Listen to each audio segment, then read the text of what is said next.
All right, in this video, we are going to review for our first test, and we're going to have a short review as a class here on this video. And then the main thing is to complete this practice test. So if you click inside of here after watching the video, here's the copy of the test and an answer key. So what I'm asking is, I didn't have the ability to digitize all this and stuff, so I'm asking that you just load up this paper copy, all right, and then use that to answer your question. So basically go through and answer these on a piece of paper. So you could just write down like number 1A, number 2, whatever the answer to number 2 is, but just scroll through and write down your answers, 2C, whatever it is, and then take a picture of that and turn it in. If you do happen to have access to a printer, you could certainly print that out. Sorry, where am I? You could actually print this out and then take a picture of that if you want. Otherwise, just do it in a notebook, it should be fine.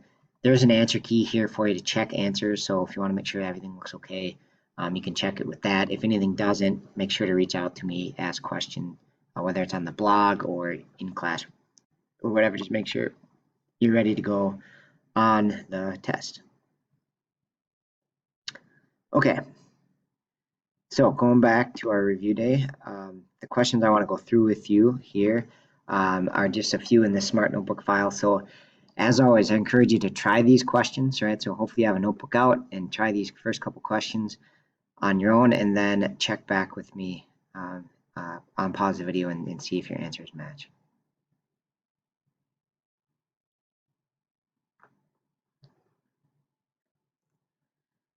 Okay, so for hex, you have 178, and we want to put that into hex. So remember, hex is powers of 16.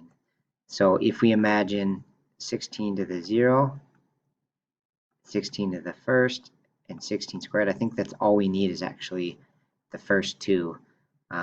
So this is 256, this is 16, and this is 1.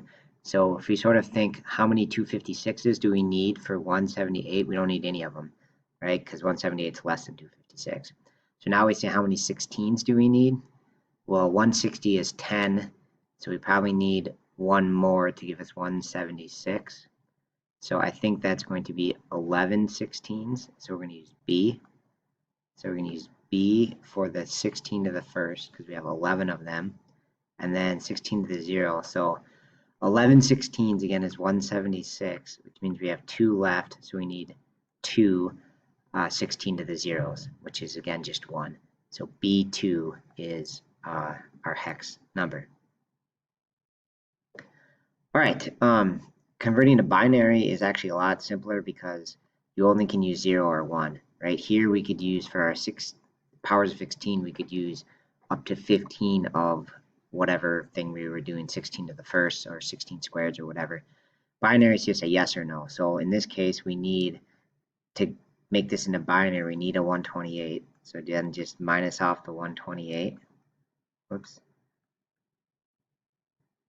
Yeah, sorry, that is not right at all. 235 minus 128. This would be 107, I think. So we do need the 64, so minus 64 from that. So it should be 43. So we're going to need the 32. So minus 32. So we get a 1, 1. So for 11, then we don't need 16. We need 8, 2, and 1 would make 11. So it should be a right answer there for converting. Okay, and since that's one of the harder things, I'm going to hit that quite a bit in this review. So as far as grading the Chapter 1 programs, I think the only thing I guess I really want to mention with that is that they're going to be due Wednesday, the day after the test. I'll give you one extra day to get them done, but hopefully reach out if you're having questions. Hopefully you're already done at this point. In the grading, you'll see your answers in your turn-in folder.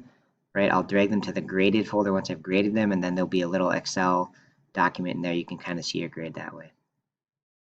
All right, so most of this today, I'm hoping you'll get time to work on this practice test. Test is tomorrow. All right, be an online test, but I'm going to set some time limits on it, like how long you have to take it and when it can be taken and stuff. And then we're also going to review a little bit right now. So we're going to go over a few review questions real quick. All right, so I'm going to focus on the conversion stuff. So now I'm starting in base 8 and I want to get it to decimal. So I'm going to use my powers of 8 still, but it's a slightly different question. Pause the video. Okay, so I'm just going to fill it in, and this says we have 1 8 squared. So we have a single 64, and then 4 8s. So 4 of these 8 to the first is 32, and then we've got 2 8 to the zeros, which is just 2 1s. So we have 2. So sorry, add all those together, and we get 98. Okay, so 142 base 8 is actually 98 in the decimal system.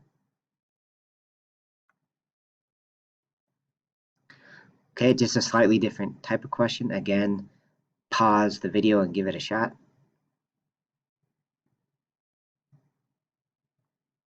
Okay, so we need the hex equivalent of this binary number. So this gets a little bit tricky, but I would just convert it to decimal and then go from decimal to hexadecimal.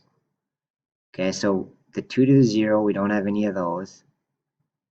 2 to the first, we don't have any of those. We have 1 2 squared, so we have a 4. Then we don't have a 2 cubed. And then we do have 2 to the 4th and 2 to the 5th. So we do have these last two. So let's see, this would be 8. That means this one would be 16 and 32. So if we add all those together, that'd be 52. Okay, but now I have to go again to hex. So now I'm going to go powers of 16. And I can use up to 15 each of these. So for the 16s, I have to think how many of them do I need? And I think it's just 3. Because that would be 48, I think. So we can minus off the 48 and we have 4 left over. Means we need 4 16 to the zeros or 4 1s. I believe the right answer here would be 34. Pretty tricky, but if you can get that, I think you're in good shape for this hexadecimal and decimal conversion stuff. Okay, one with a print. So what would we, if we had those 4 lines, remember they're going to execute one at a time. Boom, boom, boom, boom. So what would be printed here?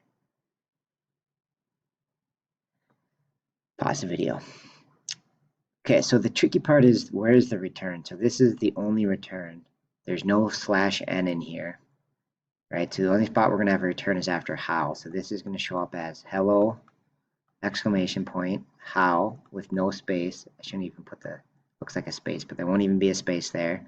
Then there'd be a space and a return after how. So then R would be on the next line with a space, but no return, and then U. So it should look, hello, how are you? So it should be, right there should be, because it'll print at the end of the how.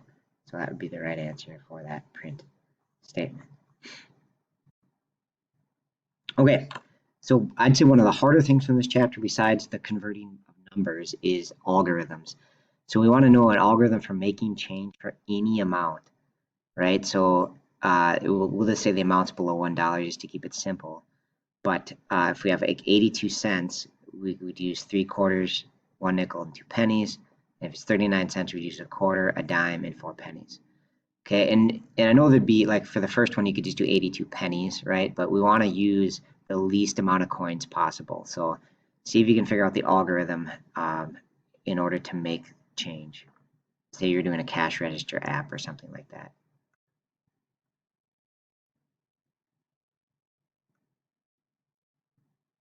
Okay, I'm trusting at this point you had a chance to try it. Right, it's not going to be all that useful if you just watch me do this. So hopefully you've had a chance to try it. All right, so what I would say is the input is x, so divide x by 25 cents. Okay, and then round step 2 down, because this is essentially how many quarters you need. But if we have, say, 2.87 quarters, well, we only can really give them 2 quarters, right? So we're going to round step 2 down. all right? And then you have to subtract off that from x. So now you want to do x minus 25 cents times step 2, right? So once you round down, that's how many quarters you are, and then you want to subtract off that amount. So if it's 2 quarters, it's 50 cents. It's 1 quarter, it's 25 cents. Subtract that for x, okay? And then you want to repeat this process for 10 cents, 5 cents, and 1 cent, okay?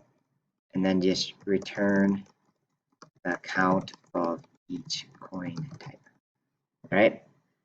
So something like that. Again, there's more than one right way to do it. And maybe I need to get a little more detailed in this, but I think you just I guess I could say not this process, right? If I want to be more detailed, I could say repeat steps 1 through 3. Be a little more specific. Steps 1 through 3 for 10 cents, 5 cents, and 1 cent. Okay. All right. So that's an example of an algorithm. I think you have to do that at least once on this test. Okay, and that's it. It's just kind of a quick review. The rest of the time, do the practice test, right? Again, actually go through and do each question on here in your notebook, take a picture and upload it, and then you can check your answer with the answer key, right? Test is coming at you tomorrow, all right? And again, it'll be an online test, and I'll have more directions about that tomorrow. All right, thanks for watching.